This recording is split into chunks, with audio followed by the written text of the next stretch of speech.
say thank you. We're dying, we're dying, we're dying, we're dying. We're dying, we're dying,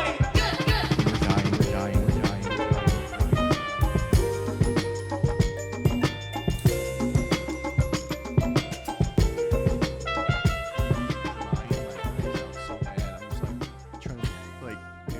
it's crazy. I look back at those and I'm like, oh my God, I'm blinking so much.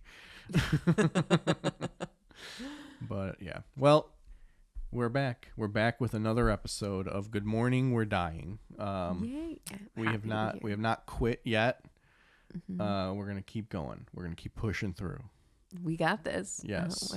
We've lasted longer than I thought we would. Yes. Episode 6. Do we need to do we need to introduce ourselves at the beginning of every episode, or Maybe just for drop-ins. okay? I'm Sam Rager. And I'm Alex Bozanovic.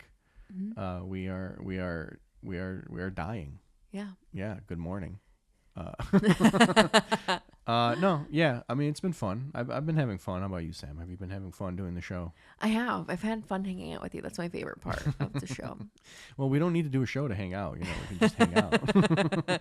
I need some kind of pretense. I get so anxious bothering people. Like, oh, they probably don't want to hang out. Why don't we just do a whole production around it, and then they'll hate me less? Why don't we give the people that I want to hang out with the burden of having to do social media to promote our hangouts to other people? I was so close to texting 988 last week, but I was like, I don't want to bother them. They're probably busy. And then I posted a lot of self, like, oh, I have mental health issues stuff. Almost like doing marketing on Instagram. In my head thinking, oh, if I had friends that saw this, if they have space for it, then they'll reach out. But that's the most I will get. And then 2 minutes later, I do get a text message, but it's about the Sandy Hook promise. Are you friends with Alex Jones? I didn't know that. Do you think we can get him on the show? Oh yeah, I would not mind bothering Alex Jones with my money. He's the one person I think I'd be like, hey. Yeah. Oh yeah, he would be the most understanding about mental health issues. He'd be the one person who wouldn't mind bumming out though. I don't think anything bums that guy out other than running out of cocaine. But that was my week. How was your week? Oh, my week was splendid. Okay, so I told you I have a story, and you didn't want to hear anything until we recorded because you want to go into this uninitiated. So like last weekend, I had so much to do. I had like so many things I was trying to get done last weekend, and I kind of like, split it all up between Saturday and Sunday. I was like, all right, I'm gonna do half of these things on Saturday, and then I should be able to get it all done on Sunday, and then I'll be fine. And then so Saturday, it's like early in the morning. I usually on Saturday sleep in a little bit because I sleep like 4 hours a night during the week. And so Saturday, I'm like, all right, I'm going to catch up on Saturday and Sunday. So I sleep in a little bit on Saturday. I got up, I made my coffee. I came downstairs. I was doing a little gaming while I was drinking my coffee, getting ready to start my day. And I hear like this rustling in the laundry room because like I'm in my basement in my man cave. And the laundry room's like right off of the room, like my TV room. And so like I hear like a bunch of rustling, just like wrapping paper, and something's just like, crumbling the wrapping paper. So I'm like, what the hell is that? So I go in the laundry room and I'm looking around.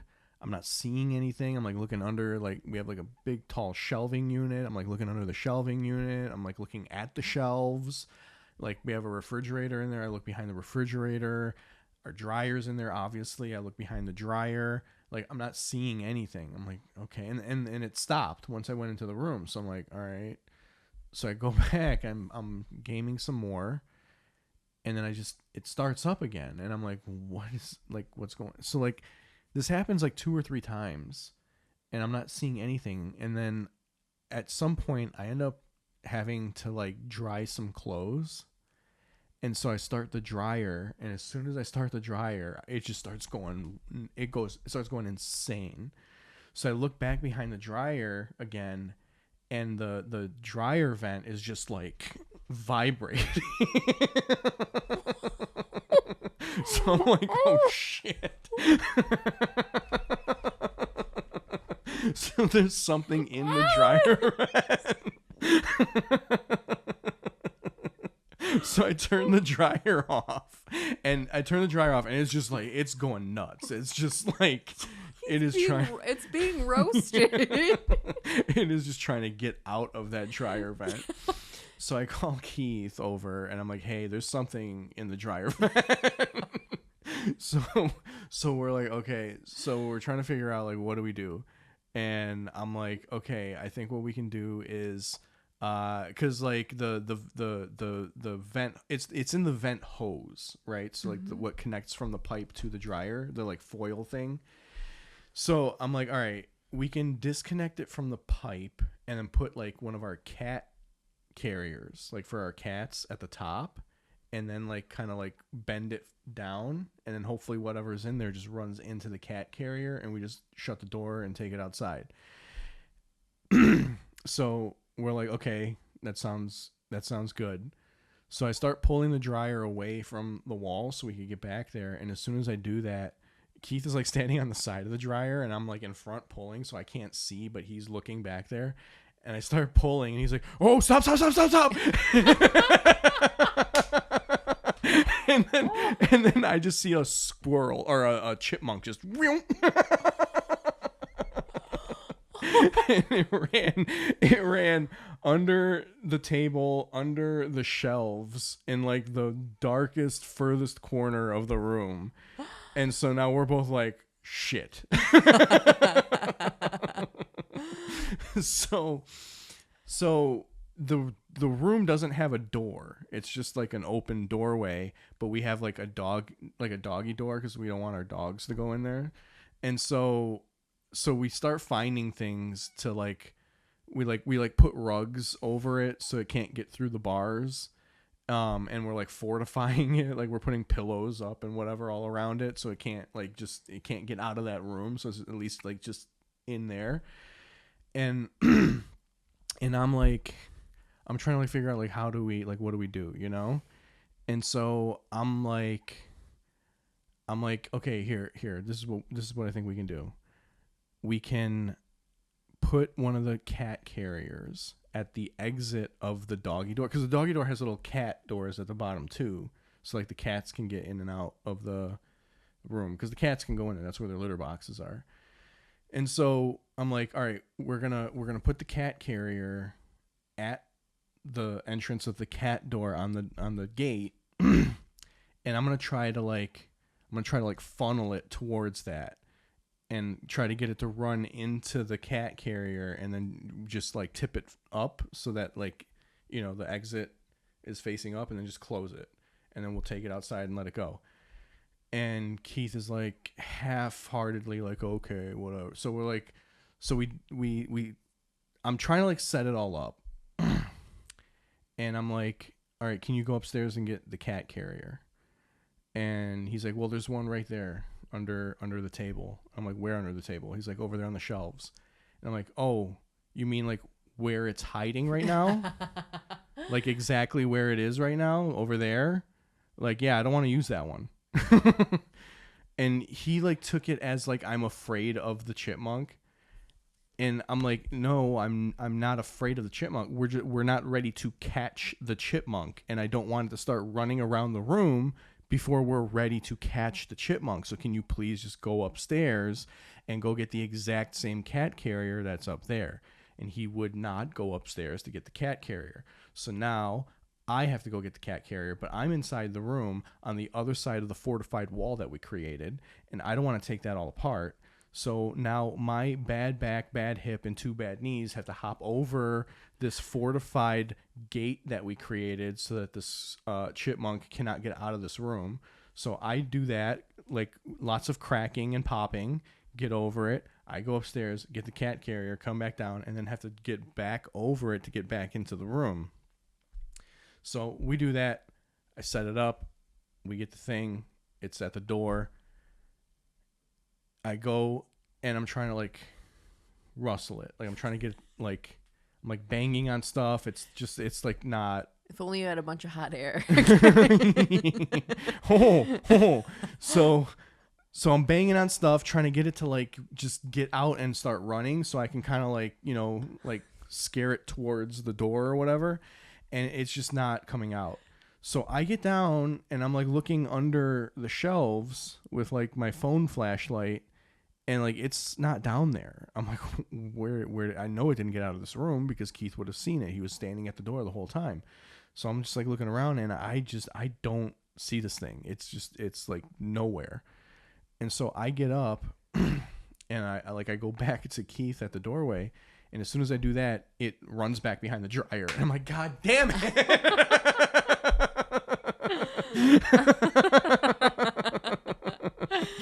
So now Keith is like, he's like, you know what? We should go get the shop vac. I'm like, what are we going to do with the shop vac? He's like, we're going to suck it up into the vacuum. I'm like, so you think we're going to catch a bullet with fur with a tube?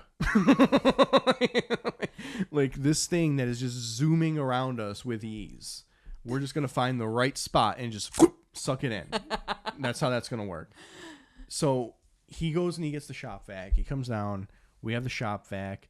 I'm like, you know, I can't even get back to where it is to even get close to sucking it in. And so he now is like, oh, you know what? I can go get the leaf blower because it sucks too. Like, it doesn't just blow, it sucks too. I'm like, whatever.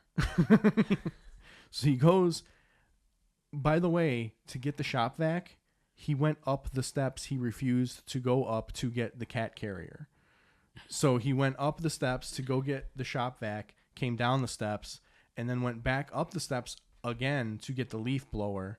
And then when he came down, he realized he forgot one of the attachments because if you don't have a bag attached to it, you have to put this like cover on it. Otherwise, it's just going to blow everything out.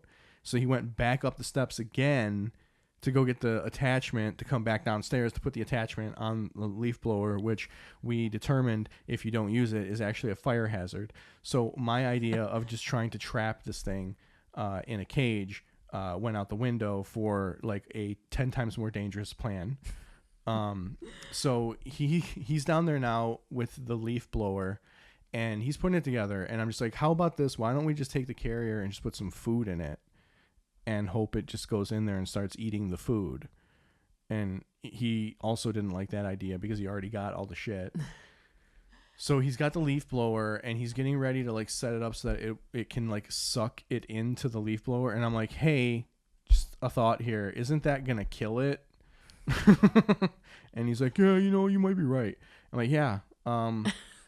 At this point, I know the plan is not going to change. Like, this is the plan. So I'm like, how about this? How about we take the leaf blower and instead of you trying to suck it out, why don't you turn the leaf blower to blow and you try to get it to run in my direction, and then I'll try with all the hand-eye coordination that I have to try to suck this thing into the shop vac. And so he's like, okay. So then he does that and he reverses the leaf blower and he starts blowing it and he blows it on the highest speed, which then kicks up all of the dryer dust that's been sitting there since we moved into this house all over the room. Did it look like confetti? It did. It was, you know what it looked like? It looked kind of like in a movie after like a nuke goes off, you know, or like, remember like the videos in the aftermath of 9/11, like after the towers came down, how the like streets of New York looked like. That's kind of what happened in the basement in the laundry room. So he does that. I just get blasted with dust in my face. The thing is not coming out, and we're just like, again, banging, trying to get it to come out. There's like nothing happening. So finally I'm like, all right, stop with the blowing. Just tip the dryer, and I'll look under, and I'll try to like with the shop vac, I'll try to get it because we thought it went under the dryer. Do you hear it at all during this time? We do not hear anything at this time. So he tips the dryer up, and there's nothing there. So it again eluded us. So at this point, I'm just like I'm so frustrated at this point because like I had like so many errands I had to run that day, and this was like hours at this point that we've been dealing with this, and it's just it is not resolving itself. And so he finally is just like, all right, I'm gonna go to Home Depot and I'm gonna get a chipmunk trap. And I'm like, okay. So he goes to Home Depot. He comes back. He comes home with the chipmunk trap. I put it together. I put it in the laundry room. At this point, it's like 9:00 at night. So we've been. Did you get any of your errands done? I got nothing done. This was the entire day I was trying to catch this chipmunk. I'm like giving you the very, very abridged, short version of this. Do you think your cats would have caught it? I don't. So he comes home with the trap. Remember, the room is fortified, so like it's not getting out. The cats could get in though. So I put the trap in there, and I'm just like, all right, now we wait. I'm playing video games, and the cats start getting curious. So they go in there. And next thing, I just hear it starts squeaking. It starts like chirping. But like the cats come running out as soon as it does that. And I'm like, all right, they didn't kill it. So I got up and closed it even better so the cats couldn't get in again. But because it squeaked, it got the dog's attention now. So the dogs now are like, what's in there? What's in there? What's in there? You know? So like now I got to like rustle all these animals away. I'm like, get out of here. Go. Get out of here. So do you think that it scared your cats, or do you think they were afraid of getting in trouble? I think it was because they didn't know what it was. I think if they got a second shot, they would have got it. I think it's just because they didn't expect it, that it caught them off guard. And so like because they didn't know what was going on, just for safety purpose, they like bolted. But I think at that point, they like after that, they knew what they were dealing with. And I think if they went back in there, they probably would have got it. It's like 8 Mile. Yeah. But I didn't want to kill it though, because it's like, you know, it's just in our. Basically, what it did was it came in from the dry, like outside, because we don't have a cage on the dryer. The hose. No. I see critters going into our neighbors all the time. Yeah. So we don't have anything on there. So like it must have just like thought there was food in there, crawled in, fell down, and then it was just stuck in there. And then it like ate its way through the foil in the hose. Because like later I checked and there was like a hole underneath. But like. So the dogs and the cats now know that there's a chipmunk in the house. So I'm like, okay, now I gotta like guard the door. So I'm playing like I'm just playing video games. I'm just like, all right, this is very frustrating. I'm playing. I was playing Death Stranding, which like has a lot of like metal sounds in it, like a lot of like big heavy metal doors opening and closing and all kinds of stuff. And that thing was going crazy while I was playing Death Stranding. Like it was just like going nuts. It was just, I think it was trying to get back into the dryer vent to try to climb its way out, but it couldn't get back in because I just kept hearing like the dryer vent like shaking and stuff. And so I'm like, all right, I think it's just too like worked up right now, and it's trying to get into the dryer vent is not going to make it go towards the trap, which I put peanut butter in. So I stopped playing Death Stranding and I started playing City Skylines instead because City Skylines has like really chill kind of like music. And so like as soon as I started playing that, it like calmed down. Like it stopped like trying to climb through the vent back up the pipe. And then like, I don't know, 15 minutes after that, I just hear thump. And I'm just like, was that the trap? Was that the trap? And then like, Oh, I also took my old phone and I figured out a way to turn it into like a security camera. So I like had it pointed at the trap and I was like watching it on my phone. So like when I heard the noise, I like picked up my phone real quick and I saw the trap closed and I was like, oh, finally. So I went in there, I looked and it was in the trap. Like it was just like trying to like break out and stuff. So at that point I just took it into you're supposed to drive away. Like you're supposed to drive like 2 miles away and like let it go. But I was like, I am not going anywhere at this point. I'm so fucking tired from this whole ordeal. So I just went in the backyard and I just let it out in the backyard. And when I was like standing right by it, it was like cowering in the back of the cage. Oh. And I'm just like, go, get the fuck out of here. I don't want to eat you. Just get the fuck out of here. So, but it wasn't like, it was just too afraid. So I like started to back away from the cage. And as soon as I backed away, it was just like, phew. They're so fast. Yeah, I know. And Keith wants me to catch it with a vacuum. I'm like, this is not going to work. Oh, that's so sad that it was cowering. Like, oh. Do you think it was the chill music of City Skyline, or do you think it was it was like, I can't do this anymore? No, I think it was the chill music of City Sky. I think because I think it heard all the like noise, and I think it thought it was about to die, so it was desperately just trying to get out, and it was trying to get out the way it got in. And so I think by not playing that anymore, it allowed it to like relax a little bit. And then I think at that point it realized I'm hungry and I smell food.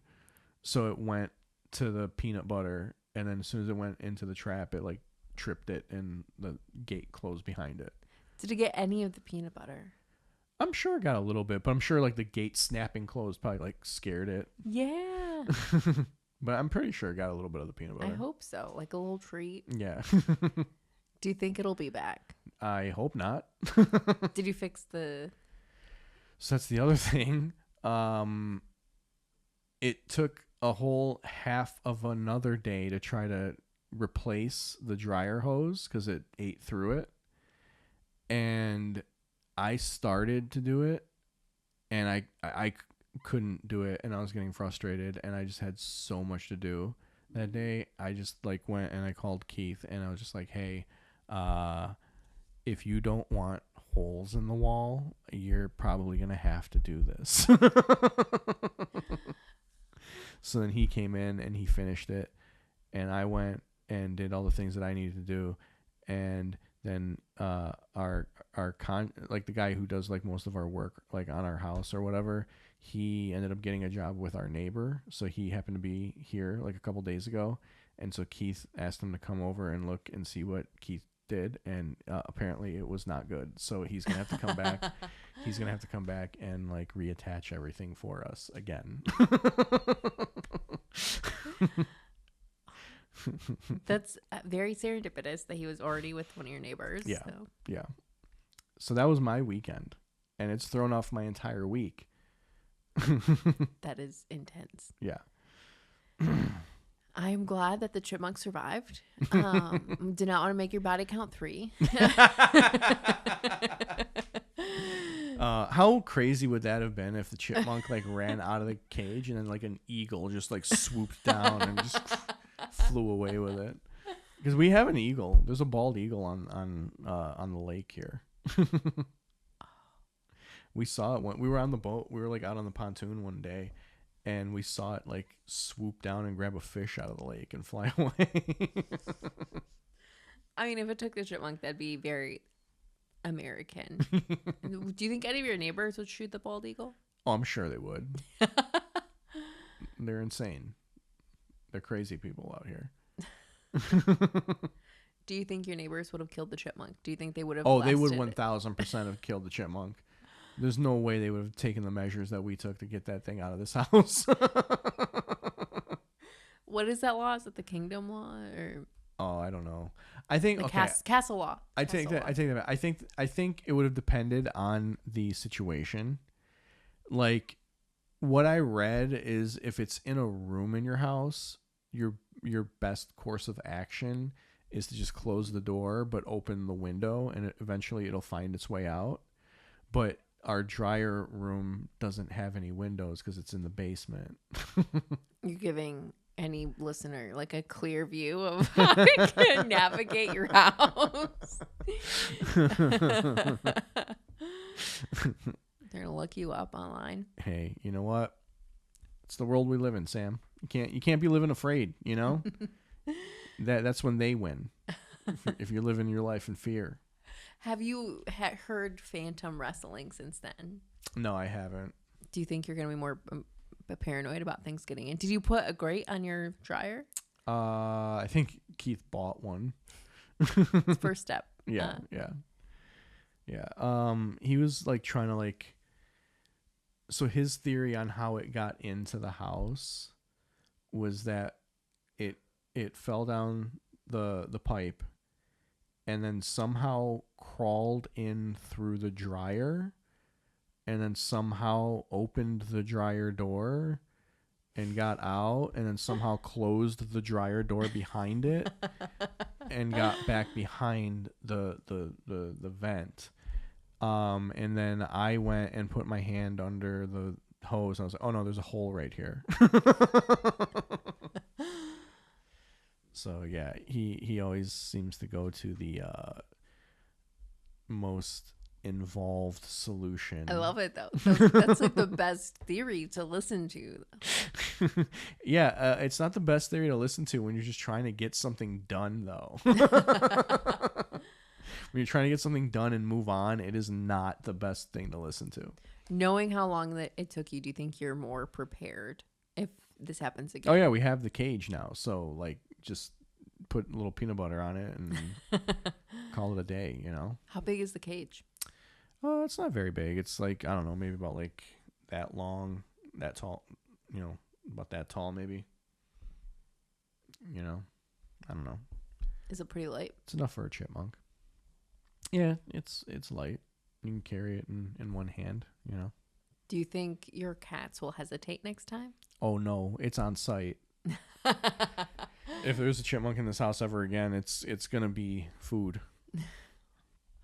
I think, especially with the orange one, she's the mouser. That's Kara. She is the one that's constantly tracking like bugs and everything. She's already caught a mouse once. Do you think that she keeps the rest away? I think so. I think that's why we don't have, because like out here, you know, there's all kinds of animals, you know, like we're almost in the country. Like we're very close to just like being in the country. Like it is still a suburb, but it's like on the cusp of the suburb. So there's like all kinds of little stuff running around. Like our neighbor, and we have a lot next to our house. He like drove out the groundhogs, and almost like immediately the next day we ended up with what's it called, muskrats. Like literally the next day after the groundhogs left, muskrats showed up. Do you think the groundhogs were keeping them away? Yeah, from what I understand, groundhogs literally like do not like muskrats will not mess with groundhogs. They eat? Huh? Do they eat them? I don't think they eat them, but I think they're just like very aggressive. Because I think groundhogs mostly just eat like plants. But yeah, I mean, there's all kinds of critters out here, and I know like a few of our neighbors always have like some sort of problem. But I think just the fact that we have like 2 dogs and then the cats on the inside, I don't think animals like want to mess with this house. That's a good plan, yeah. though. And you don't really have to feel as guilty. Do you feel guilty when they bring you presents? They don't really, because we don't let the cats out.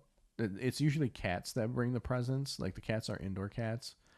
But Manny has eaten a few chipmunks. Like I remember one time I let him out because Keith was like at the doctor, so it was just me and them, and he was at the door. He wanted to like go outside, so I thought he just had to like use the bathroom or whatever. So I like let him out, and I went and kept watching TV, and then he came back. He's pawing at the door, so I open it and I let him back in. And as soon as he comes in, he goes like right in the middle of the living room, right in front of the TV, and just starts.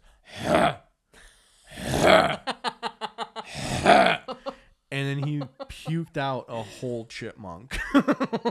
Like it wasn't even like chewed up or anything. Was it was it just dead? Like, it was dead, but he just puked out a whole chipmunk.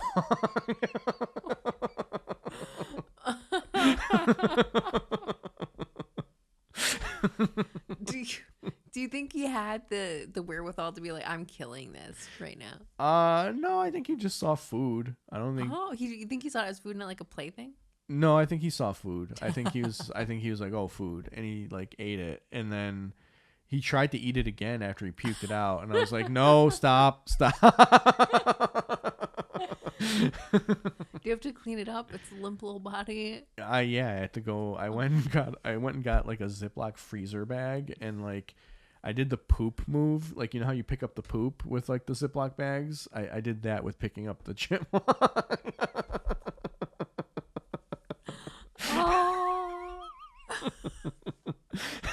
Was its eyes open or closed? I don't even remember. Can't even give it that respect. I no. You know what? I went up to it and I did the little closed its eyelids. Oh, and that happened multiple times? No, that was one time. That happened once that he puked a whole chipmunk out in the house. But he's eaten other like we've seen him eat other chipmunks. Like he just comes running back and you just see their foot like Do those stay down? Yeah, those stay down. As far as I know, they stay down. Have you seen them in their poop?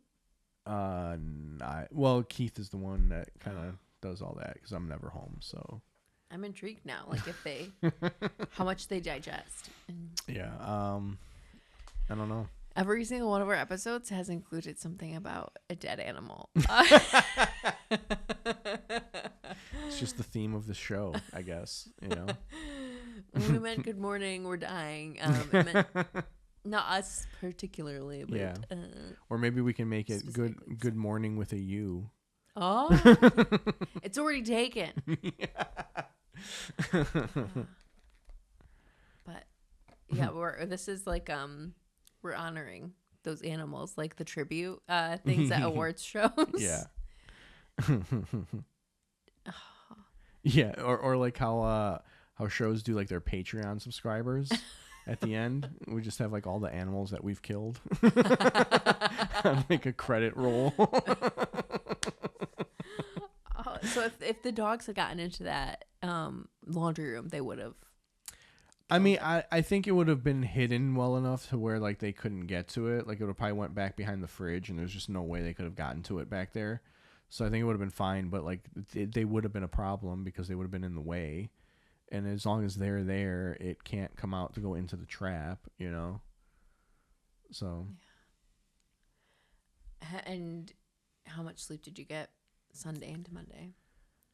I mean, I slept fine. I slept great because I was like so exhausted I was like just mentally taxed from an entire day of trying to catch a chipmunk, you know?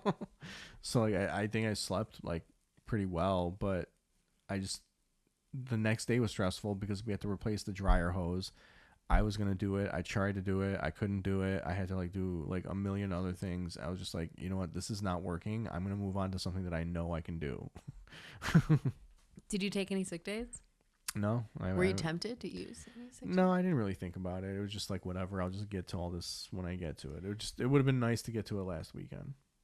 I was going to ask, do you think you'll be able to catch up on rest this weekend? But no. I don't. On my way to Cleveland tomorrow, you know. I keep looking at the phone as if that's where the camera is. It's not. It's up there. But yeah, I don't know. That was what I went through, Sam. What have you gone through this week? Other than mental health stuff, I did Vivian's going away show at Blind Pig. Oh, how was that? It was super fun. It's great to be able to see a ton of femme, non-binary comics all in the same lineup. We don't have to feel like the token on a lineup. Yeah. And it was great because Santiago got to come with me to watch it. Nice. And I don't really get that many opportunities to show him how much our community is expanding in that way. Mm-hmm. So he had a blast. He had a really good time. Nice. Yeah, I love that a lot. And then yesterday, I went to Amber's birthday show. Oh, nice. Mm-hmm. How was that? And that packed out. Oh. She has so many people who love her. But she has a ton of friends within the comedy community and outside of the comedy community. Yeah. And I'm like, that is healthy. That is very healthy. I do not have that as much. I have like 6 non-comedy friends from high school and college. I'm making friends with some of Santiago's rally friends. I feel comfortable calling them some of my friends now. But I don't know if I would want them to come to a show yet, in terms of like I want to be stronger. Yeah. What do you mean you want to be strong? Like, I'm so nervous. I think there in my mind there's always some kind of level up I need to do. Funny wise. you're just like in a constant like RPG, like role playing game. Yeah. It's like your life is Final Fantasy 7. You have to be a level 99 before you can go fight Sephiroth. Like your materia has to be like fully upgraded. And sometimes I'm afraid I'm so focused on all these little side quests, and I know actually advance it all. You need to be like leveling up, getting stronger, but you're out here chasing chocobos.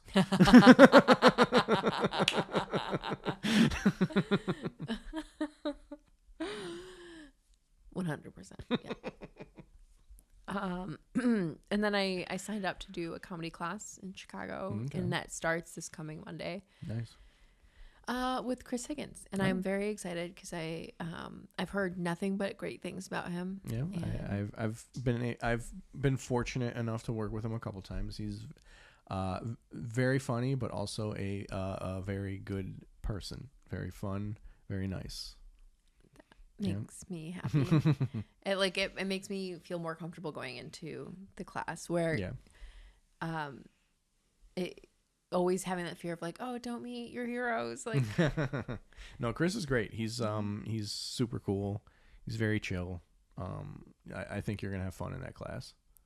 Thank you. I'm excited for the grad show. Very pumped for that. This will actually be my first time doing stand-up adjacent stuff in Chicago. Oh, really? Yeah, because I went there for the first semester of college. Mm-hmm. And I've been there a lot to visit friends since then, but never done anything comedy adjacent. Mm-hmm. And I'm excited to do that. Although I did not plan it well because I don't have any time, any of these weeks looking ahead, to go early or stay longer to do shows that aren't related to the class. Yeah. Mm-hmm. And there's we know a few people in Chicago now. Yeah, I need to plan it outside of this. I am taking a Greyhound my first time. The first week, I'm gonna probably drive the rest of them. Yeah. But I'm debating because I have a very extensive skincare routine. That includes these things called frownies, and the facial taping. Yeah. And I'm just starting to get into that. So you have to do it every single night to get it to like stick. And the Greyhound is overnight each way, and I don't know if I already see on the map that I'm sitting next to a person. I'm so sorry. Well, have you thought about doing a train? Yeah, the schedules don't align. Oh, okay. I wanted to because there's a station right in the city that I'm in, and that would be super convenient. Yeah. But with working in office the next day. Mm-hmm. Yeah. The only time I've ever done a Greyhound was I was 20, and me and 3 of my friends, we took a Greyhound from Detroit all the way to Panama City, Florida, which I would, number one, advise not doing that. But I would also advise just don't go to Panama City, Florida. It was just a nightmare from the minute we got there. But the cherry on top of Panama City, Florida, was we went to the party store next to our hotel, like once we got settled and everything. And I walk in, and the first thing I see is a guy who looks exactly like Charlie Manson, right down to the swastika tattoo on his forehead. For real? Yeah. How do you know it wasn't him? Because he was already in prison. How do you know that wasn't a fake and yours is the real Charlie Manson? I don't know. He wasn't killing anybody, so. Yet that you saw. He's off the clock at that point. He's at the liquor store. I mean, he's in Florida. This is probably his vacation too. Did you take it round trip? Yeah, we did it. We did it home as well. My one friend. So the only reason we did this is because my one friend didn't want to spend money. So that's the only reason we didn't fly. So we did the Greyhound. This same friend spent the same amount of money that he would have on a plane ticket on food at every Greyhound stop on the way from Detroit. He bought something at every single Greyhound stop from Detroit all the way down to Panama City and spent the exact same amount of money on food that he would have on a plane ticket. Like, it was so infuriating. At one of the stops, he literally just bought bacon.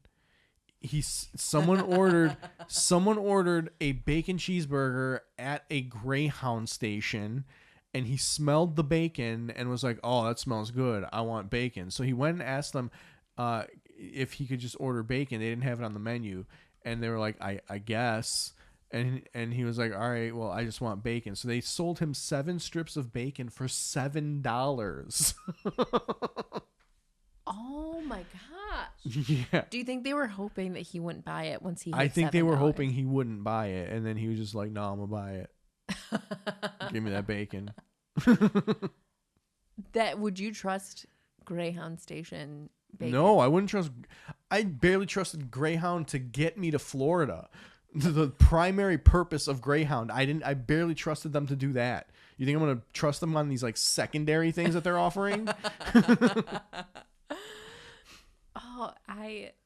The last time, because I've taken a ton of Greyhounds to New York, and one definitely had a glory hole in it. All right, I'm listening. In the back of the seat, and you could tell it's not just a thing that was shaped like you could tell somebody really went to town. You're bringing me back on Greyhound. And then it was covered on the outside of it with stuff that looked like the hardened glaze on a donut. And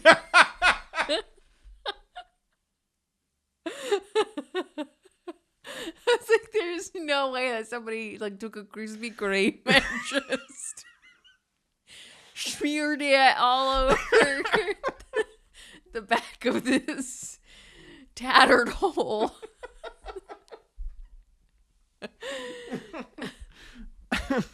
Other times I've had guys come up to me and just snap their fingers in my face because I'm normally wearing headphones so I don't get bothered. And of course, and clearly that works. I had these 2 construction workers in my 20s hit on me. They're both taking turns, and then they showed me around New York, and they were doing pull-ups on the rebar outside of places they were going. I did like raise my coffee cup to people passing by, trying to act like it was normal. Another time, I was really depressed, and I put a blanket over me like a ghost, like a Charlie Brown ghost. And then I was listening to music, and I always get the cheapest headphones, so I didn't realize how loud it was to everyone around me. And for 9 hours, I listened to John Denver's "Take Me Home." Country Road on repeat.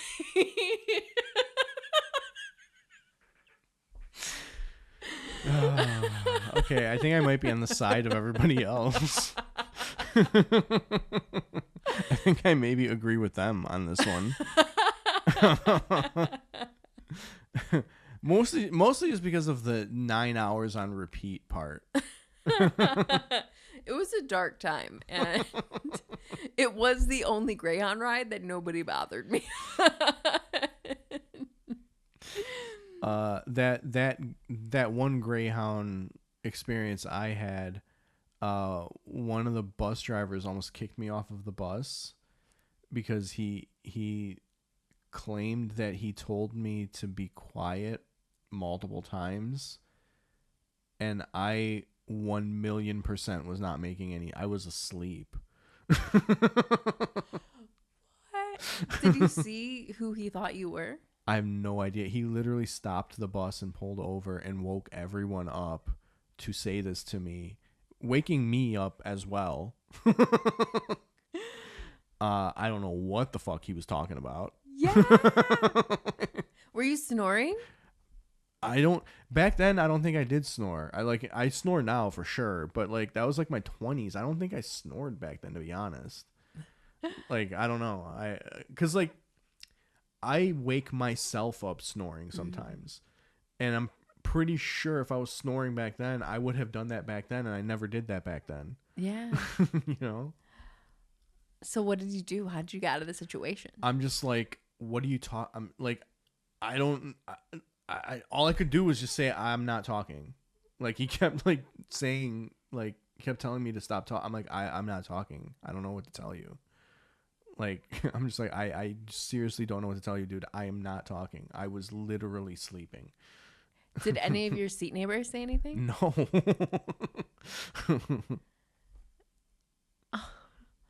That has to be terrifying too, because you don't be left on the side of the road. Yeah. Well, but furthermore, you're a bus driver. What you're telling? This is a bus. Like, no talking is allowed on the bus. Like, what are we doing? Yeah, I don't know. Like, yeah, it was such a weird. It was like a really weird experience. Like, I 1,000,000% was not talking. I want to know who he confused you with. Or do you think he has some mental health issues? I think he maybe has some mental health issues because I didn't hear anyone talking. Were you driving through any mountains? Were you scared of anywhere that this driver who was hearing things may? I mean, I don't know. I think at that point we were like maybe in Georgia. Yeah, I can't remember. I think we were like in Georgia or like somewhere around, like maybe just before Georgia, like whatever is just before. What is that, Kentucky? I think we may be or Tennessee, maybe. Tennessee. Yeah, maybe we were like in Tennessee. I can't remember now. But there's a lot of places he could have veered off. Yeah, West Virginia. That would have been a good one. Hey, please leave me in the mountains of West Virginia. Nothing creepy about that. No street lights, no nothing. Just the mountains of West Virginia. I would love that. If Santiago ever decides to divorce me, I am going to live in a cave in West Virginia. I will listen to a lot of John Denver. It has to have some electricity. But that is my goal. Yeah. Mm-hmm. To live in a cave in West Virginia. Yeah. Just knowing how you plan things, it almost makes me feel like you're sabotaging your relationship. He'd probably say the same thing based on couples therapy.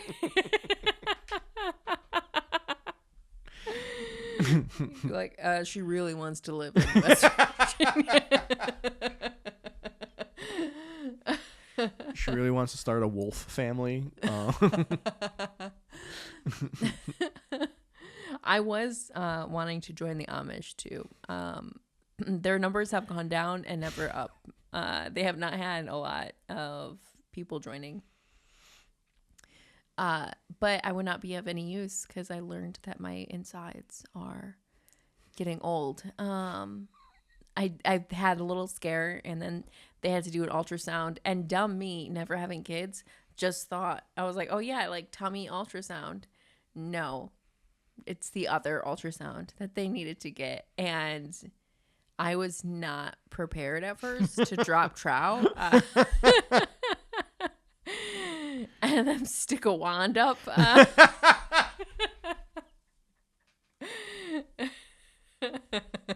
I'm like, I'm on my period. Are you allowed to do this? It'll be like churning butter.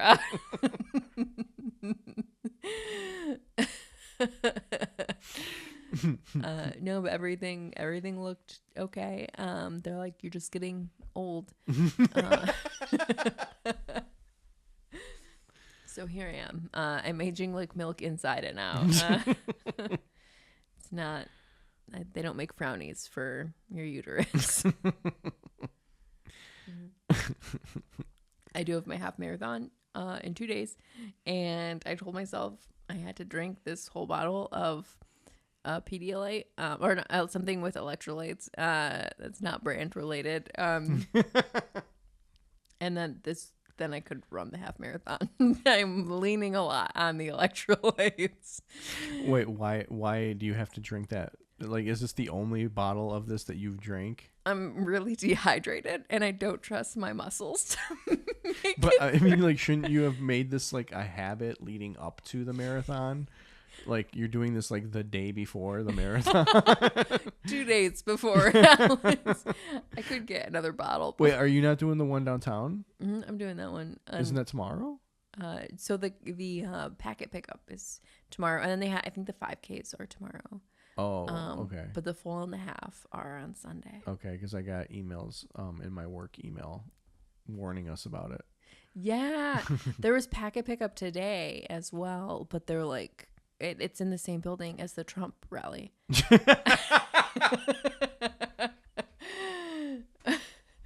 And they have so many Secret Service agents there, and they're like, they're gonna, if you park in the parking garage, you're gonna be pat down. And I just didn't want to deal with that today, so I'm going tomorrow. I remember because I grew up in Hamtramck, so I would go to the Hamtramck festival, the Labor Day festival. Like, it was like a block away from my house. And I remember one year, my grandma took me up there for the parade on the last day, and for some reason George H.W. Bush was in the parade that year. And so there was Secret Service like everywhere, and there was one guy kind of like, he was kind of like standing like right in front of us, and I was like a kid. I was, I don't know, 11, 12, something like that, and I was wearing a Charlotte Hornets t-shirt, and he turned around and saw it and started like talking to me because he was like from Charlotte, so he's just like, you know, making small talk or whatever. But like, knowing now what I know about politicians, it's like, was this guy like grooming me? Like, would I have had like a completely different life? It could have been so different. Yeah. When they got to the end of the parade, like a few weeks before that, I think George H.W. Bush was in like a interview, and he mentioned how he dislikes broccoli. And so when he got to the end of the parade, everyone started throwing broccoli at him. And like the Secret Service just like it was like a whole thing. It was on the news. That's a very Hamtramck thing to do. Yeah. I love it. Yeah. I love Hamtramck so much. And I mean, this is like when I was a kid, it was like that. I mean, it's just never changed. It's just always been like that. It's always been a town of weirdos. Do you want to do the boat races? Do I want to? Yeah. If I didn't have, like I mentioned earlier, if I didn't have a bad back, hip, and 2 knees, I would maybe. What if you're the one riding in the boat?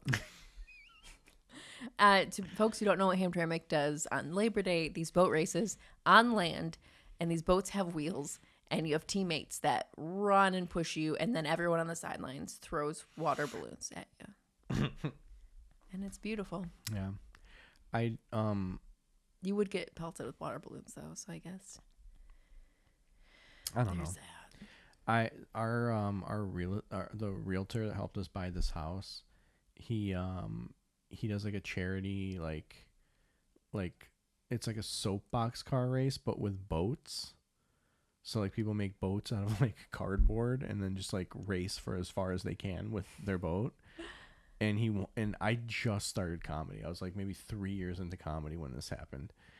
And he asked me if I wanted to host it, and I didn't really understand I thought he meant he wanted me to be a comedian, but that wasn't what he wanted. So like I on the spot realized that, and I was like, oh, they're not gonna want me to do jokes. So then I was like trying to be a host, like, but I'm not like a host. Like I'm not like a personality like that. Like I'm not like Drew Carey or. I don't think you're giving yourself enough credit. No, this 100% cemented this as truth. So I'm like trying to just like roast people, and like they did not like that. And it was funny because like there was a very heavy Michigan State contingent, and like a lot of the boats were decorated in like green and white, and like there were only like it was supposed to be like a Michigan State versus Michigan kind of like boat race thing, like charity thing, but like way more Michigan State people signed up for it than Michigan people. But like I went to Michigan for 2 years, so I was on the side of the Michigan people, so I was just hardcore roasting all the state people, but because they were the majority of the people, they did not enjoy it. And then they were doing like a raffle at the end, and they called this number, and like nobody was picking it up, and this lady insisted that it was this other lady, and I'm just like, she's not here right now, pull another number. And she's like, no, we gotta find her. So then she's taking me around this entire place trying to find this lady. Is she drunk? Of course. It's white people and they're doing charity. What do you think? Yes, they're drunk. White people don't do charity sober. Especially rich ones. Do you think they spent more money on the alcohol than they did the charity? 1000%. But yeah, it was bad. Did you find that woman? Yeah, I think we did. I don't know, whatever. I didn't care. I was just like, hey, just get me out of here. I want to go home. Were you ever asked back to do it? No. Would you do it now? No. I do not want to be the babysitter of a couple hundred drunk rich white people. That is my absolute nightmare. Would it take? How much money would it take?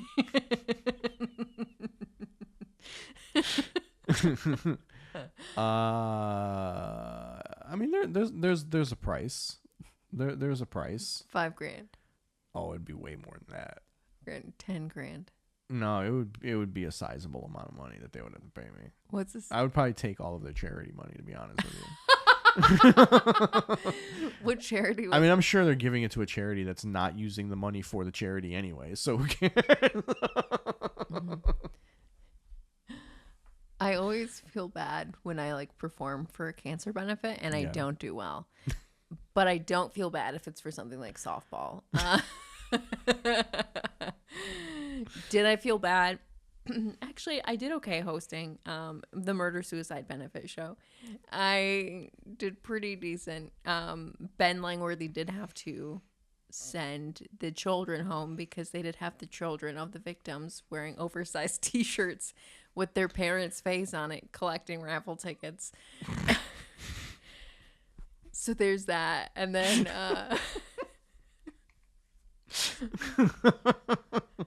also a show with Ben Langworthy. This man was struggling with this very rare disease, and then right before we went on, they played a video of him struggling with it, and then said, "Hey, who's ready for comedy?" Yeah, and I did one of those for free. And then the other one, I think $50, maybe. And I would probably do it again for the same amount of money. I charge more, though, for sports related. Yeah, the charity I think was like some sort of like children's fund. I don't remember. It was so long ago. But yeah, I think it was like some sort of like children's organization or something like that. But like it was just so much more of a headache than I wanted to deal with. What would you consider a sizable amount? If somebody said, give me a number, what would you say? I mean, okay, we're going to have to talk about scale. So this particular event just knowing, because there were like some local politicians there. So like there's some money in that crowd. Oh yeah. But they're not like, it's not like, Warren Buffett type money, but there's a little bit of money out there. Are they the Warren Buffett of West Bloomfield? No, I wouldn't even say that. They're like, they're I don't know. They're like Warren Buffett's assistant of West Bloomfield. You know what I mean? Like, I hope you take this clip and just mail it.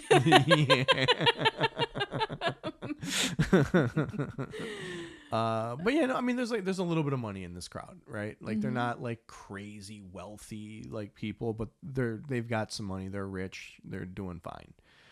So given that, I'm not gonna like throw out some ridiculous number that they couldn't possibly like do, but I am gonna I'm gonna throw out a number that I think they would pay, but would not be happy about.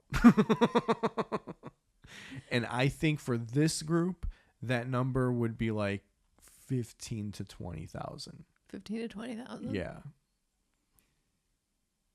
How much was your poaching fee again from last week?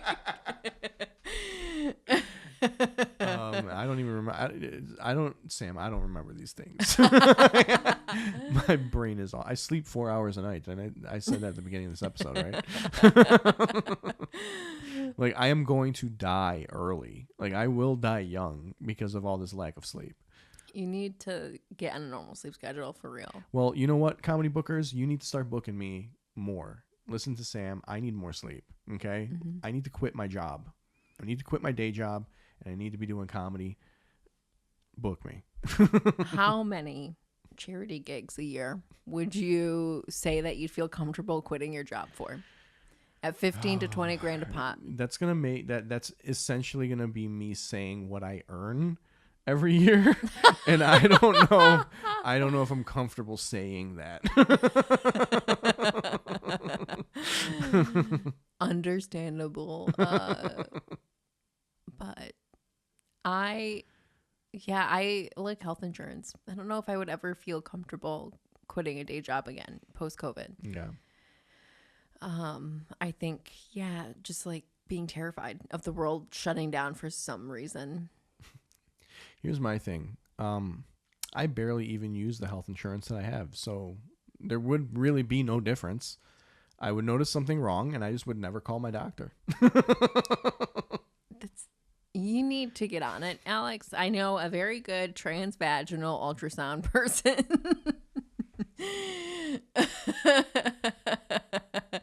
They're probably great at other things too. Well, here, listen. You'll be happy to know that I did start going through my health insurance's list of doctors. Just in time for open enrollment. And I screenshotted the number of a doctor that I'm going to call and make an appointment with. I'm gonna need you to schedule it in your phone for Monday at least. That's a Monday for sure. Put it in your calendar. Listen, I have the screenshot in my phone. Okay. Oh, it's. Unless, are you waiting until next year when your benefits start anew? You don't want to like. Well, it takes me, I got to warm up to these things. It took me a year to get the screenshot. It's going to take me maybe another year to actually make the phone call. And then I will be dead right before I do. Alex.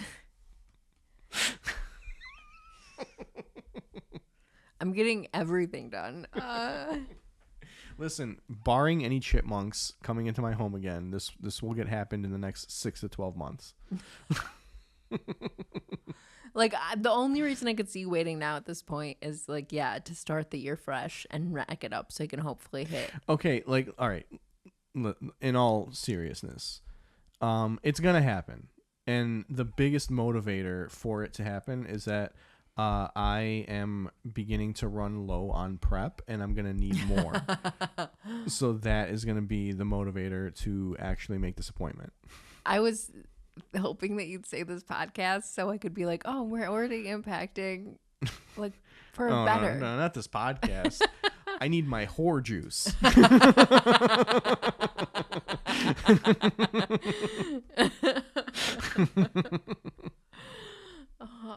But for real, I worry about you. You have so many ailments that.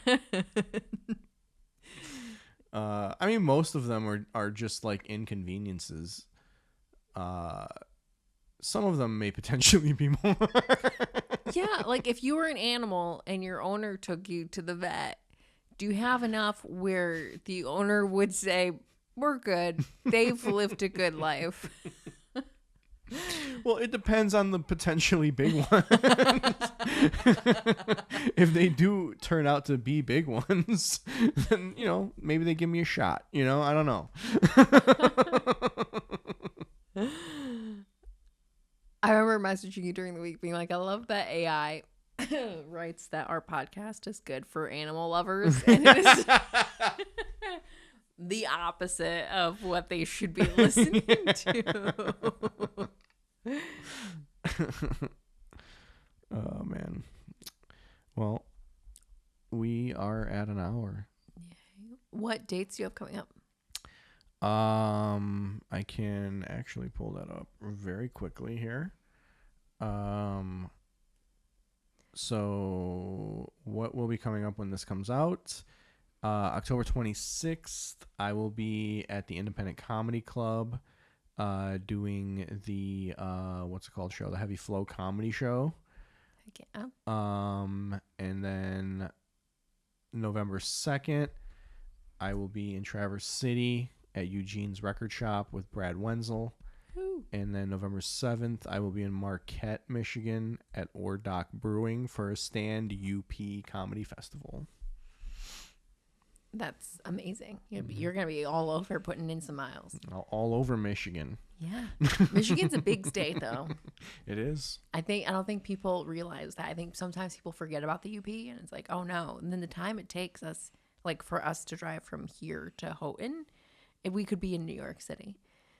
It's that far? Houghton, yeah, from where I am. I'm about like an hour south of you. But Okay. yeah, it's that far. Okay. Yeah. And then to get to Marquette, where you're performing, you could be in 2 hours past. You could be in West Virginia. Yeah. So people don't realize how big it is. It's so beautiful up there. So I'm very jealous. October 26th, I will be in Coral Gables in Saugatuck, and November 1st, I am in Irish Tavern in Waterford, Michigan, and November 2nd, I promised Tommy Cook I would get this right this time. I will be at Farver's in Adrian, Michigan. Definitely not Ypsilanti. It's Farver's in Adrian, and that is at 8. I'm not even going to say time because I will mess it up. But if you look it up on their website, it'll for sure be there. Yeah. And then November 8th, I am at the Independent. And then November 10th, I am at On the Rocks in Wyandotte. Nice. And I had to swipe away from my camera app for a second to get my dates. So I don't know if the camera was actually still recording when that happened. So if it wasn't, and there's a skip in the video, that's what happened. And just go to my link tree, and you'll see my dates. You need to say your name. All right. I think that's it. That's a wrap. See you guys next week. Thank you for hanging with us.